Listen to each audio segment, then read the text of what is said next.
ಇವತ್ತು ಒಂದು ಕಾರ್ಯಕ್ರಮ ಮಾಡಬೇಕಂದ್ರೆ 100 ಕೋಟಿ ದುಡ್ಡಿದ್ರೂ ಕಾರ್ಯಕ್ರಮ ಮಾಡೋಕ್ಕಾಗಲ್ಲ.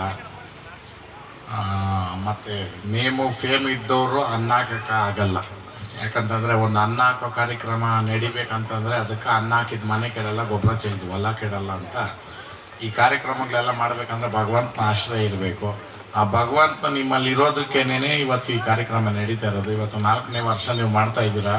ಇದು 400 ವರ್ಷ ನಿನ್ನ ಮಕ್ಕಳು ಮೊಮ್ಮಕ್ಕಳು ಇದು ನಿಮಗೆ ಮುಂದುವರ್ಸ್ಕೊಂಡು ಹೋಗಲಿ. ನಾವು ಇರಲ್ಲ, ನೀವು ಇರಲ್ಲ, ಇಲ್ಲಿರೋರು ಎಲ್ರಿಗೂ ಸಾವು ಅನ್ನೋದು ಖಚಿತ, ಹುಟ್ಟು ಅನ್ನೋದು ಆಕಸ್ಮಿಕ ಅಲ್ವಾ? ಆ ಕಾರಣಕ್ಕೆ ಇಲ್ಲಿ ಇಂಥ ಕಾರ್ಯಗಳು ಮಾಡ್ತಕ್ಕಂಥವ್ರನ್ನ ಲೋಪದೋಷಗಳನ್ನ ಹುಡ್ಕೋದು ಬಿಟ್ಬಿಟ್ಟು ಮಾಡಿರೋ ಕಾರ್ಯಕ್ಕೆ ಯಶಸ್ಸಾಗಲಿ, ಅದಕ್ಕೆ ನಾವು ಬೆಂತಟ್ಟೋಣ ಅನ್ನೋದು ನಡಿಬೇಕು. ಯಾಕಂತಂದರೆ ಬಂದಿರೋದ್ರಲ್ಲೆಲ್ಲನೂ ಅದು ಸರಿ ಇಲ್ಲ, ಇದಿಲ್ಲ, ಅದಿಲ್ಲ ನೀನು ಮಾಡು, ಗೊತ್ತಾಗ್ತದೆ ಕಷ್ಟ ಸುಖ ಏನು ಅಂತ ಅಂದ್ಬಿಟ್ಟು.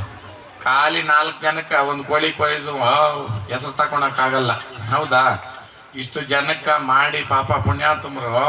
ಆಮೇಲೆ ಇನ್ನೊಂದು ಇವ್ರ ಬಗ್ಗೆ ಹೇಳ್ಬೇಕಂತಂದ್ರೆ, ಒಂದು ಹೊಸ್ದಾಗಿ ಒಂದು ಇದು ಮಾಡ್ತಾ ಇದ್ದಾರೆ. ದಯವಿಟ್ಟು ಎಲ್ಲರೂ ದೊಡ್ಡ ಮಟ್ಟದಲ್ಲಿ, ಯಾಕಂತಂದರೆ ಅವ್ರು ದೊಡ್ಡ ಮಟ್ಟದಲ್ಲಿ ಅದನ್ನು ಯೋಚನೆ ಮಾಡಿ 2 ಎಕರೆ ಜಮೀನಲ್ಲಿ ಆಶ್ರಮ ನಡೆಸ್ತಾ ಇದ್ದಾರೆ. ನನಗೆ ಬರೋಕ್ಕೆ ಟೈಮ್ ಇರಲಿಲ್ಲ. ಇವಾಗ ಅಷ್ಟೇ ಇನ್ನು 4 ಕಾರ್ಯಕ್ರಮ ಹೋಲ್ಡ್ ಮಾಡಿ ನಾನು ಬಂದಿರೋದು. ನೈಟ್ 2-3 ಗಂಟೆ ಆಗುತ್ತೆ ಮಲಗೋದು. ದಯವಿಟ್ಟು ಕ್ಷಮೆ ಇರಲಿ. ತಡವಾಗಿ ಬಂದಿದ್ನೋ ಬೇಗ ಬಂದಿದ್ನೋ ಗೊತ್ತಿಲ್ಲ, ಬಟ್ ಇವಾಗಂತೂ ಬೇಗ ಕಳಿಸ್ಕೊಡ್ರಿ ಅಣ್ಣ.